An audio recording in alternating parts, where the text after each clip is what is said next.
You have an apple in your kitchen right now. Or you will, soon enough, bought without thinking, eaten standing at the counter, the core dropped in the bin before you've even finished chewing. It has been part of your life since before you could read the word for it. Round, red, or green, or somewhere between, a shape you could draw with your eyes closed. Here is the thing nobody ever stops to ask. That shape, the sweetness, the size, the particular crunch didn't come from nowhere. Every apple you have ever eaten is a copy of something.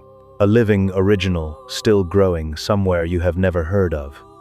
In a gorge in southeastern Kazakhstan, wild apple trees still stand that were never planted by a farmer, never grafted in a nursery, never touched by human hands until someone came to measure them. They grow from seed, the way their ancestors did for millions of years. And one of those uncultivated trees, one tree, no orchard, no irrigation, no pesticide, can produce 900 kilograms of fruit in a single season. That is the number I kept returning to. And the more I looked at it, the more the apple on my counter began to feel different in my hand. I wasn't the only one who noticed something was off, not even close. When I started asking around growers, home gardeners, a few people who'd traveled through Central Asia and come back with photographs they didn't quite know what to do with, I found the same quiet confusion everywhere. Nobody had heard of this place. Nobody had been taught, in any classroom, that the apple has a hometown. It isn't a fringe curiosity, it's a shared, unasked question sitting underneath something everyone owns. You grow up eating apples the way you grow up breathing air without once wondering where the first one came from or whether anyone was still keeping track of it. How did something this common come to feel this unremarkable when the truth underneath it is this strange? Here is what we've always been told, when we're told anything at all. The regions east of the Ural Mountains, the ones old European maps labeled Tartary, were just a catch-all name for a stretch of Asia that mapmakers didn't understand well enough to divide up properly. Not a hidden empire, just an exonym, and the wild forests that grew across that land disappeared the ordinary way governments make land disappear, logged for timber, cleared for farmland, paved under as cities like Almaty grew outward through the 20th century. I want to be honest about that explanation. It is not nothing. It rests on real cartographic and forestry records, and serious historians built it carefully. Tartary genuinely was a European umbrella term, not a lost civilization. The deforestation genuinely was driven by ordinary economic development, not some sudden catastrophe. It accounts for almost everything. Almost. In 1793, a German botanist named Johann Sievers rode into the Tarbagatai Mountains along the Urjar River and wrote home about a forest of wild apple trees so productive he forgot to eat, forgot the heat, forgot the rockfall underfoot. He wasn't describing an orchard. He was describing something growing entirely on its own, at a scale that shouldn't have been possible without a human hand shaping it for generations. Which means the apple you're holding, the one that feels so ordinary you've never once looked closely at it, sits exactly in that gap, between the tidy story of deforestation as usual and a record that shows something far stranger was quietly logged, burned, and built over along the way. And then I found it happening again, somewhere else entirely. Between 1,850 and 1,980, the forest that Sievers had ridden into shrank from something like 500,000 hectares down to scattered, isolated patches. Almaty, the city, whose name literally translates to "Father of Apples," grew directly over what used to be forest floor. This isn't a disputed claim. It's sitting in municipal forestry archives, plainly documented, dated, filed. 2 instances, different decades, same gap in the story.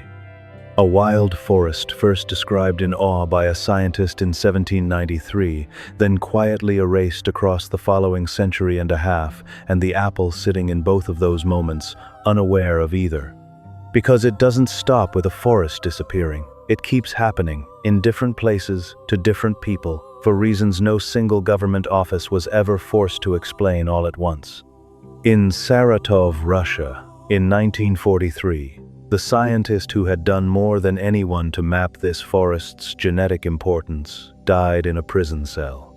Nikolai Vavilov had spent his career proving that Central Asia was the ancestral home of the apple, arrested in 1940 for defending real genetics against a state-approved theory that had no evidence behind it. Starved, slowly. Over 3 years. Same gap, a different location, a different kind of silence. In Geneva, New York, decades later, scientists ran genetic testing on the wild apple specimens that American genebanks had been storing as pristine, untouched wild stock. Only 39% turned out to actually be pure. The rest had quietly crossbred with commercial orchard trees nearby, a different country, a different institution, the exact same erosion, just moving slower and more invisibly.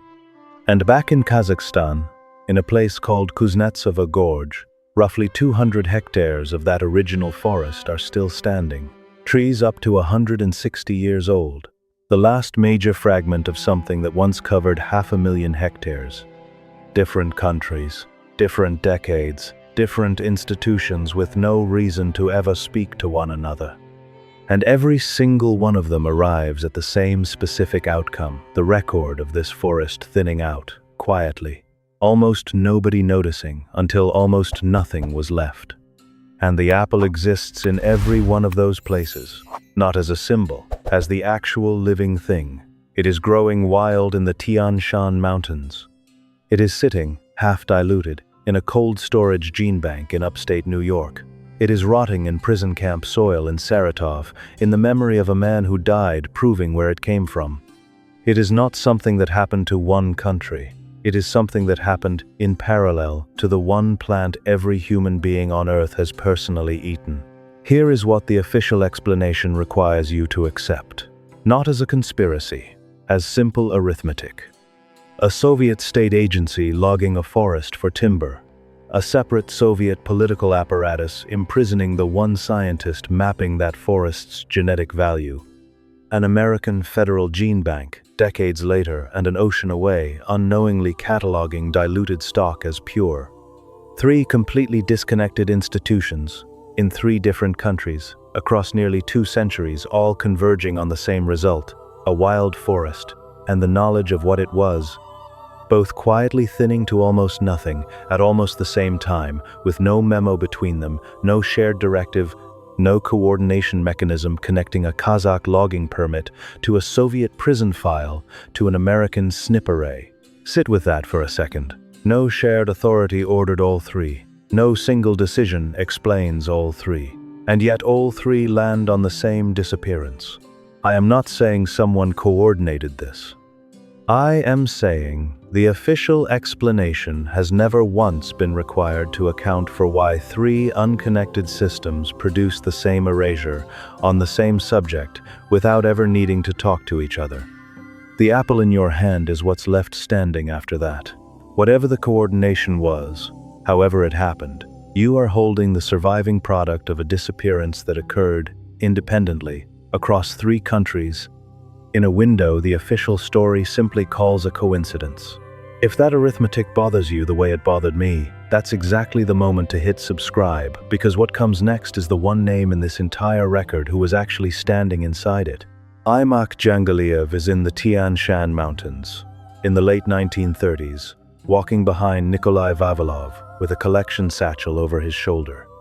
He is 20-something, orphaned by the revolution, raised by his sister, trained at an agricultural institute because that was the path available to him. He was not a resistance fighter.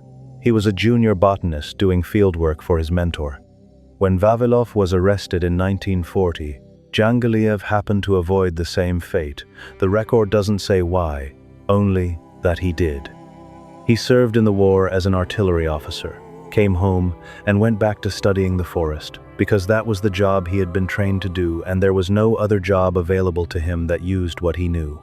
For nearly 50 years, he kept surveying wild apple stands, identifying strong trees, filing reports under a political climate where the genetics he'd been trained in was officially forbidden. He was not making a decision to defy anyone. He was doing his job, quietly, in the only field he had ever known, for 5 decades, Until in 1989, an old man by then, he wrote to American botanists and invited them to come see what he had spent his life recording. Jangaliev did not know in 1938 what he would end up being the last link to. The record doesn't show that anyone told him. That's either completely ordinary bureaucracy, a scientist doing fieldwork, nothing more, or it's the single most important fact in this entire investigation. The record can't tell us which. I want to be honest with you about what I cannot prove, not as a disclaimer, as the most important thing I can say. I cannot prove that the Soviet logging programs, the Vavilov purge, and the diluted American genebank stock were connected by anything more than historical accident. I cannot prove that Jangaliev's decades of quiet fieldwork were an act of resistance, rather than simply a man doing the one job he was trained for. And I cannot prove that Kuznetsova Gorge is the only fragment that survived, only that it's the only one anyone has documented. What I can show you is the pattern. What I cannot show you is the intent.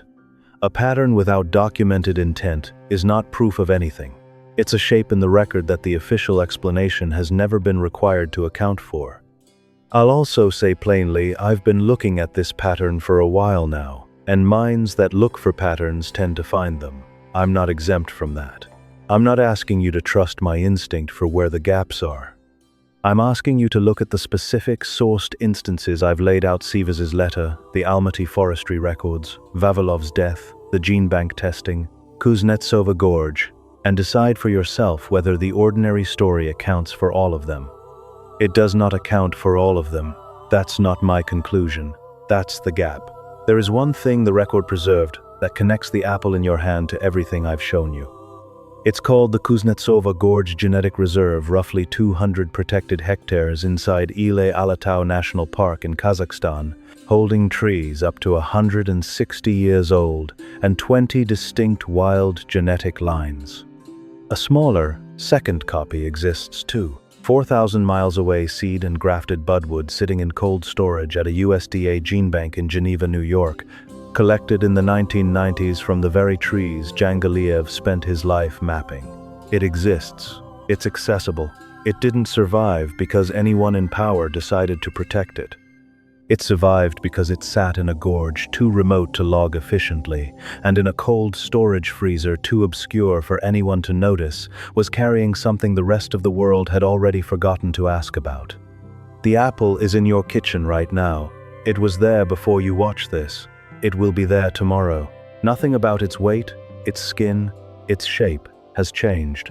What's changed is what you know about where it came from, about a forest that once covered 500,000 hectares and now survives on 200. About a scientist who died proving where it came from, and a second scientist who spent 50 quiet years making sure that proof didn't disappear with him. About 3 unconnected institutions in 3 countries that all arrived at the same erasure without ever needing to coordinate. The apple was not created for you. It was created about you, bred, standardized, shipped, sold, with no designation anywhere along the way for what you might eventually ask about it. Kuznetsova Gorge remains, and if you look at it long enough, it tells you exactly how something becomes ordinary, not through familiarity, through the completely ordinary act of no one ever explaining why it was necessary to forget where it came from in the first place. The apple has been in your life since before you could read. You have never been asked whether you wanted it this way. You have never been told what it replaced. What would you do differently if you had been?